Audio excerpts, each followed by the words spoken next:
Selamat pagi Bapak Ibu Saudara, Shalom semuanya. Pesan Tuhan minggu ini dan di awal tahun ini yaitu menanti-nantikan Tuhan. Menanti-nantikan Tuhan.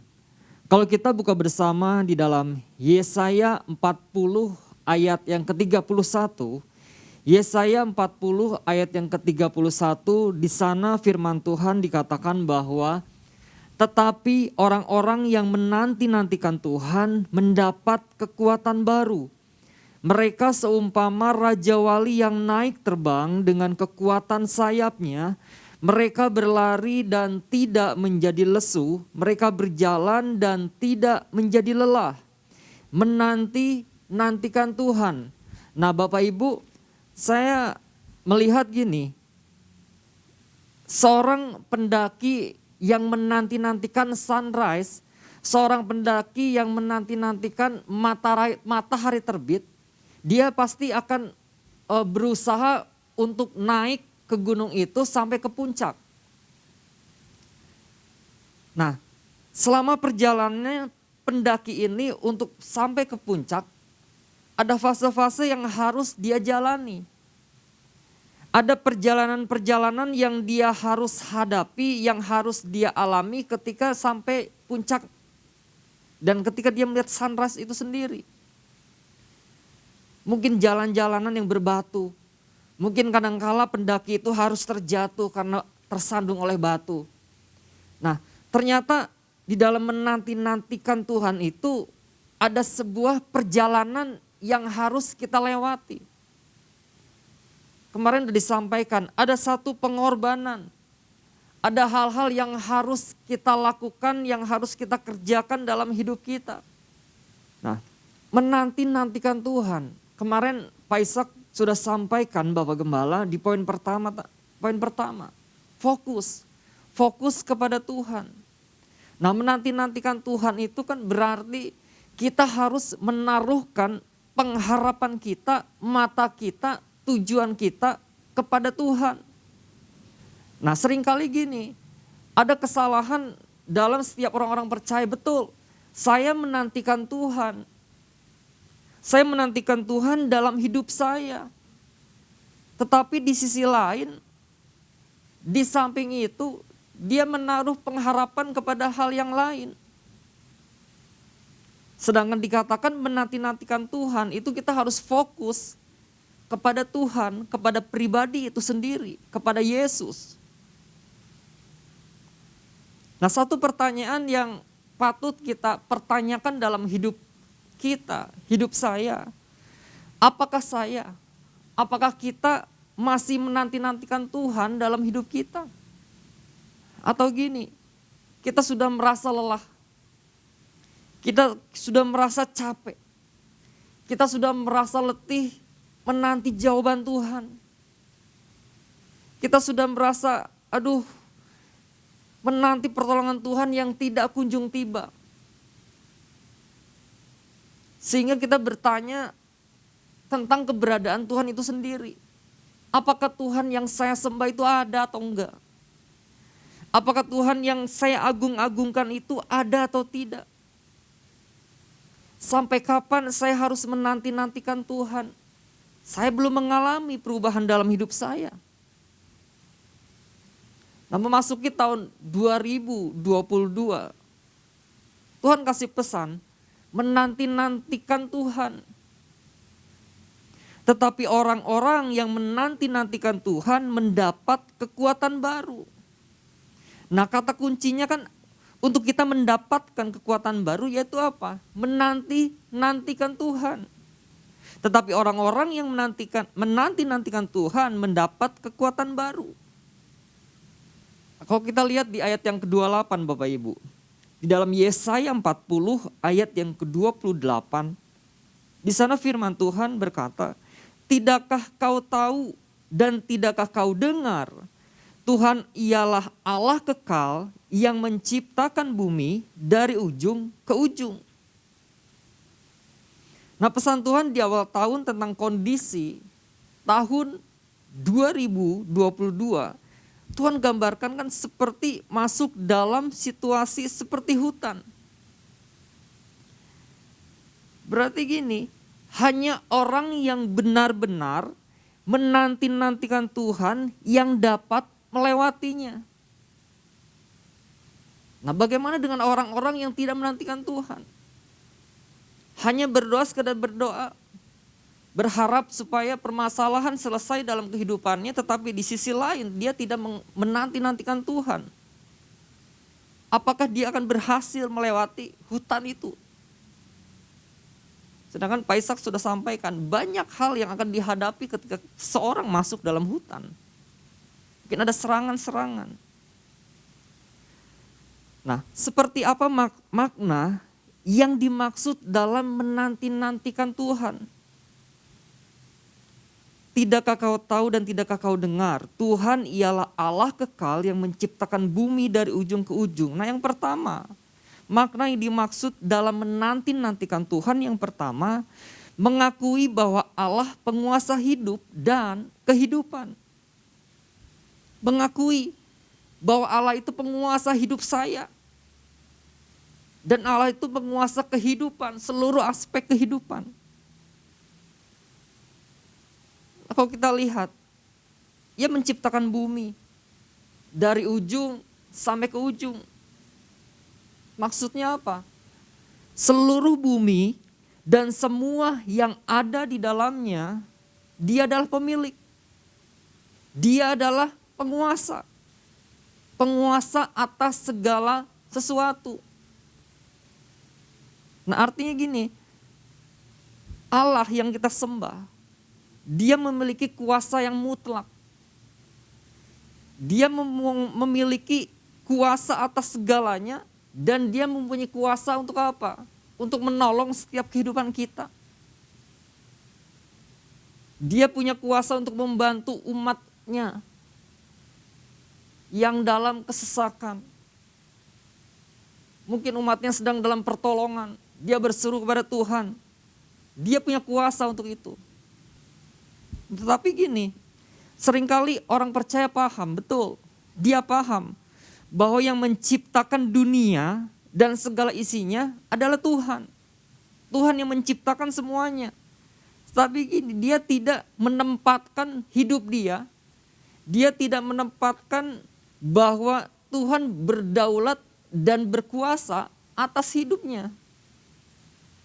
Dia ngerti, oh iya, Tuhan menciptakan pohon ini. Dia menciptakan seluruh isi dunia ini, tapi dia tidak menempatkan bahwa Tuhan berkuasa atas hidup saya. Tuhan berdaulat atas hidup saya. Betul, dia minta pertolongan kepada Tuhan, berdoa, Tuhan tolong saya. Tetapi doa hanya sekedar doa. Sebuah lantunan doa yang sekedar diucapkan, tetapi gini, dia tidak melihat bahwa Tuhan itu yang berkuasa atas hidupnya. Bahwa Tuhan itu berdaulat atas hidupnya. Nah, Bapak Ibu, ketika seseorang sadar, ketika saya sadar, ketika orang percaya sadar bahwa Tuhan berkuasa penuh atas hidup kita, bahwa Tuhan berkuasa atas kehidupan, dia pasti gini, dia akan terus menanti-nantikan Tuhan. Dia akan terus menaruh kepercayaannya. Dia akan terus menaruh pengharapannya di dalam Tuhan. Karena dia tahu Tuhan berdaulat atas hidup saya. Tuhan berdaulat atas hidup aku. Tuhan berkuasa atas hidup aku. Nah, Bapak Ibu, kalau kita lihat di dalam Habakuk ya. Habakuk dari pasal 1 sampai pasal yang ketiga. Di sana Habakuk bergumul. Dia bergumul dengan adanya suatu realita kehidupan yang sedemikian memprihatinkan. Nah, kalau Bapak Ibu buka dalam Habakuk 1 ayat yang kedua. Habakuk 1 ayat yang kedua. Demikian firman Tuhan. Berapa lama lagi Tuhan aku berteriak tetapi tidak kau dengar. Aku berseru kepadamu penindasan tetapi tidak kau tolong. Nah, ada berapa banyak gini orang-orang percaya Dia berteriak kepada Tuhan. Dia berseru kepada Tuhan. Tetapi gini, dia tidak merasakan mana sih pertolongan Tuhan. Apakah Tuhan ada? Seakan-akan Tuhan membiarkan apa yang saya sedang alami. Permasalahan yang sedang saya alami. Nah kalau kita lihat Habakuk ini, seakan-akan kan gini, Tuhan membiarkan kejahatan, kekerasan, pertikaian terjadi. Jadi Tuhan seakan-akan gini membiarkan orang yang berbuat jahat dalam kemakmuran, sedangkan orang yang jujur hidupnya tidak berdaya. Nah Habakuk saat itu mengalami apa? Suatu goncangan iman. Dia mengalami suatu goncangan iman ketika menyaksikan suatu realita hidup yang dia lihat itu. Yang seperti itu.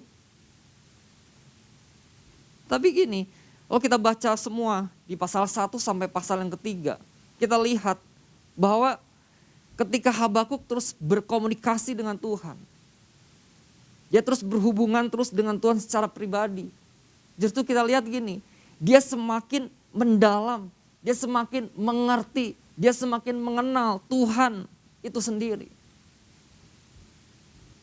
Sehingga dia menarik satu kesimpulan bahwa jika Tuhan mengizinkan sesuatu terjadi, ada satu rencana. Ada satu karya yang akan Tuhan buat di sana. Tuhan punya kendali di sana. Tuhan punya kuasa di sana. Bagaimana dengan kehidupan kita Bapak Ibu? Ketika kita memasuki tahun 2022 ini. Kita akan memasuki sebuah realita kehidupan. Hal-hal yang mungkin yang kadang kita pikirkan kenapa ini harus terjadi. Kenapa kehidupan harus seperti ini. Kenapa keluarga saya harus seperti ini. Kenapa pekerjaan saya harus seperti ini. Kenapa bangsaku harus mengalami seperti ini? Ada realita-realita yang akan kita hadapi. Mungkin ada banyak pertanyaan yang akan kita lontarkan. Ada pertanyaan-pertanyaan yang kita pertanyakan dalam hidup kita. Tetapi gini, ketika orang-orang percaya, ketika kita menempatkan Allah, penguasa hidup dan kehidupan, maka gini, apapun yang kita alami, apapun yang terjadi hari-hari ini, Tuhan punya kendali atas hidup kita. Tuhan punya kuasa atas hidup kita. Tuhan punya kuasa untuk apa? Untuk menolong setiap hidup kita. Karena gini, Tuhan punya rancangannya. Tuhan punya rancangan atas setiap ciptaannya. Pertanyaan dalam setiap hidup kita. Dan saya, sudahkah kita mengakui bahwa Tuhan, bahwa Allah yang kita sembah, Dia adalah penguasa hidup dan kehidupan. Apapun yang kita alami, apapun yang terjadi, Tuhan punya kendali atas hidup kita. Tuhan punya rencana yang begitu dahsyat atas hidup kita. Yang kedua Bapak Ibu, seperti apa makna yang dimaksud dalam menanti-nantikan Tuhan? Yang pertama mengakui bahwa Allah penguasa hidup dan kehidupan. Yang kedua, mengakui bahwa Allah adalah satu-satunya sumber kekuatan kita.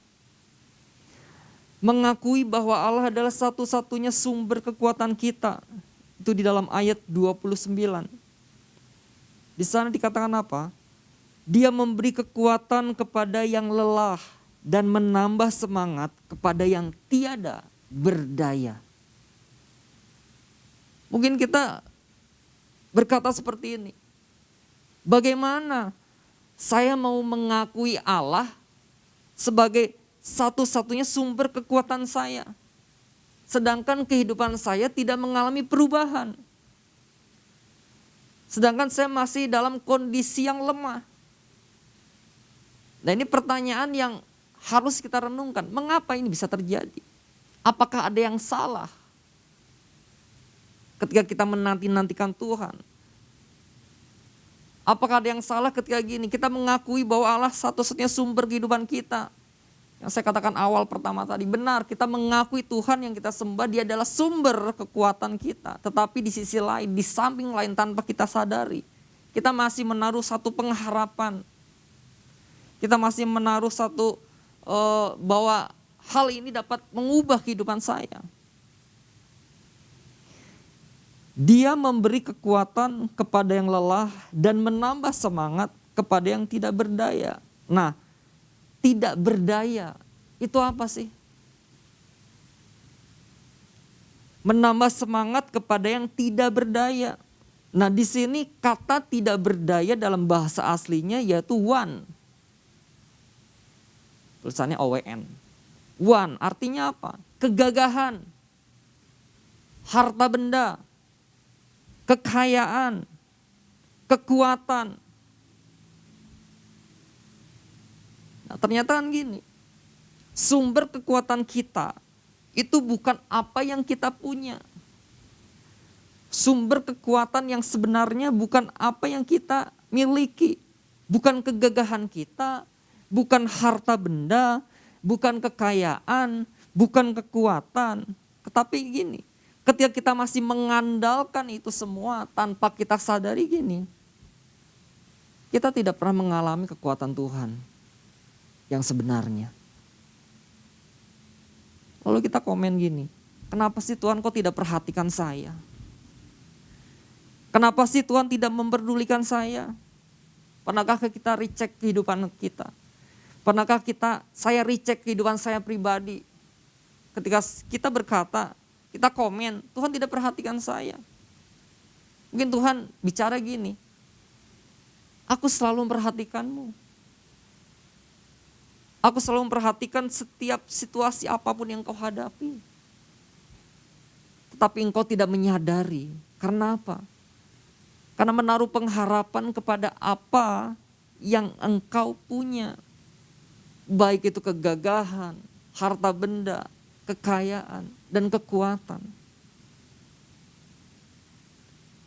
Artinya ketika kita sadar Bapak Ibu, ketika saya menyadari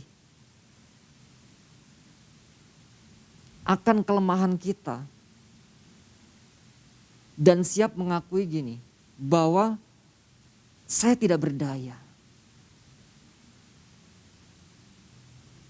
Maka ketika pengakuan ini terjadi, kita percaya gini, ada kekuatan Tuhan yang akan turun. Ada kekuatan yang istimewa yang akan Tuhan berikan dalam hidup kita. Karena gini, kita tidak berdaya. Kita manusia, kita tidak berdaya. Hanya Tuhan yang sumber kekuatan yang dapat menolong kehidupan kita. Bukan semua hal. Bukan kekayaan, bukan kegagahan, bukan kekuatan, bukan kepintaran. Tetapi sumber utama yaitu Tuhan itu sendiri. Nah, ada berapa banyak orang yang mulai merasa lelah Bapak Ibu? Ada berapa banyak orang yang mulai merasakan satu kehidupan yang mungkin ini sama saja. Tidak mengalami satu perubahan dalam kehidupannya. Saya menemui salah seorang seperti ini Bapak Ibu. Dia sejak kecil dia kenal Tuhan. Dia sejak kecil dia pernah ikut sekolah minggu. Dia tahu bahwa hanya satu sumber kekuatan dalam kehidupannya yaitu Tuhan Yesus. Nggak ada yang lain. Tetapi ketika dia dihadapkan oleh suatu realita kehidupan. Dia diperhadapkan dengan masalah-masalah yang dia alami dalam kehidupan, dalam keluarga, dalam pekerjaan, dalam segala hal dalam kehidupannya. Dia mempunyai satu pengharapan yang bagi dia mungkin dengan kekuatan saya bisa mengubah segala sesuatunya. Nah, hati-hati Bapak Ibu. Saya bertemu dengan orang ini dan dia berkata, saya tahu Tuhan itu Tuhan yang dahsyat. Saya sedih ketika mendengarkan itu. Saya tahu Tuhan itu Tuhan yang begitu luar biasa. Tetapi saya tidak mengalami apa-apa ketika saya ikut Tuhan. Saya tidak mengalami sesuatu yang begitu baik, yang luar biasa. Ketika dia melihat ada sesuatu yang lebih indah, dia beralih. Dia katakan gini, saya mau meninggalkan Tuhan. Saya pakai dengan kekuatan saya sendiri saja. Saya akan pergi, saya akan ikut dengan orang lain dan saya akan ikut dengan kekuatan saya. Saya tidak mengalami apa-apa toh di dalam Tuhan. Saya bilang kepada orang ini, Tuhan yang kita sembah, Dia adalah sumber kekuatan kita. Mungkin kita mengalami satu masalah, satu problema dalam kehidupan kita. Tetapi gini, di saat kita menanti-nantikan jawaban Tuhan, di saat kita menantikan pengharapan Tuhan datang ke kehidupan kita, ada satu perjalanan yang harus kamu lewati. Ada perjalanan yang harus kamu jalani. Itu adalah proses. Gak ada yang instan. Tetapi dia gini, dia tetap meninggalkan Tuhan. Saya pikir, udah benar. Kamu udah benar. Udah benar-benar tepat langkah yang kamu ambil. Dan konsekuensi ketika kamu meninggalkan Tuhan seperti apa. Nah, Bapak Ibu, menanti-nantikan Tuhan, mengakui bahwa Allah adalah satu-satunya sumber kekuatan kita. Nah, saya katakan lagi, mungkin realita kehidupan kita yang kita hadapi berbeda dengan apa yang kita harapkan. Tetapi kita percaya gini, ada Tuhan, ada sumber kekuatan itu yang akan terus menolong kehidupan kita dan menolong kehidupan saya. Jangan salah menaruh pengharapan. Nah, mari Bapak Ibu, pagi hari ini, seperti apa makna yang dimaksud dalam menanti-nantikan Tuhan?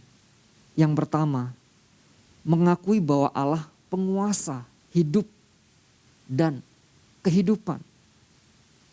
Lalu yang kedua, mengakui bahwa Allah adalah satu-satunya sumber kekuatan kita. Nah, mari Bapak Ibu, kita semua, kita terus sama-sama belajar bagaimana kita menanti-nantikan Tuhan. Bagaimana kita terus fokus kepada Tuhan, menaruh pengharapan kita dalam Tuhan. Karena kita percaya ketika kita menanti-nantikan Tuhan, ada satu yang Tuhan sediakan di sana. Ada sesuatu yang begitu luar biasa yang Tuhan sediakan dalam setiap kehidupan orang-orang percaya. Tuhan Yesus memberkati.